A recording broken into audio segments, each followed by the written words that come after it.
Ajay, good evening. Exams అయిపోయినాయి. ఇక నీకు ఏ బర్డెను లేదు. కాబట్టి ఏంటంటే మనం అనుకున్నట్టుగా ప్రోగ్రామ్ అమలు జరుపుదాం. వెంటనే నువ్వు రేపు మార్నింగ్ నీ అకౌంట్లోకి నేను 500 ట్రాన్స్ఫర్ చేస్తాను. నువ్వు ఆటోమేటిక్గా ఒక ఓబర్ ఏసీ ఆటో బుక్ చేసుకుని బస్ స్టాండ్కి వచ్చి రాజధాని బస్ ఎక్కి ఉప్పల్లో దిగు. నావా దిగిన తర్వాత నేను అక్కడికి వచ్చి రిసీవ్ చేసుకుని డైరెక్ట్గా ఏదైనా మంచి రెస్టారెంట్కి పోయి అక్కడ మంచిగా నీకు కావలసిన విధంగా లంచ్ తీసుకుని ఆ తర్వాత అక్కడి నుంచి డైరెక్ట్గా బేగం బజార్కి పోదాం.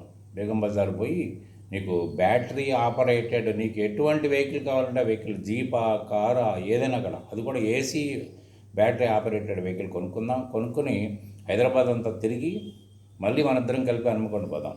ఎందుకంటే ఎప్పుడైతే నువ్వు ఇండిపెండెంట్గా మీ అమ్మని రూపాయి కూడా అడగకుండా నీ అంతటి నువ్వు బస్ ఎక్కి హైదరాబాద్ వచ్చి వెహికల్ కొనుక్కుని మళ్ళీ నువ్వే ఇంటికి పోతే మీ అమ్మ పడే ఆనందం అంతా ఇంత కాదు.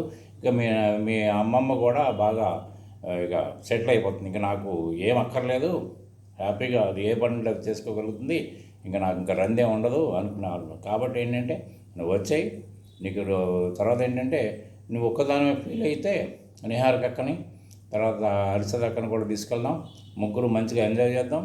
తీసుకుని ఒక బ్యాటరీ ఆపరేటెడ్ ఒక వెహికల్ కొనుక్కొని మనం రిటర్న్ అయిపోదాం. కాబట్టి ఏంటంటే ఈ తాతయ్య ఆహ్వానాన్ని మన్నించి నువ్వు వెంటనే బయలుదేరడానికి బట్టలు సర్దుకునే ప్రయత్నం చేయి. Good day.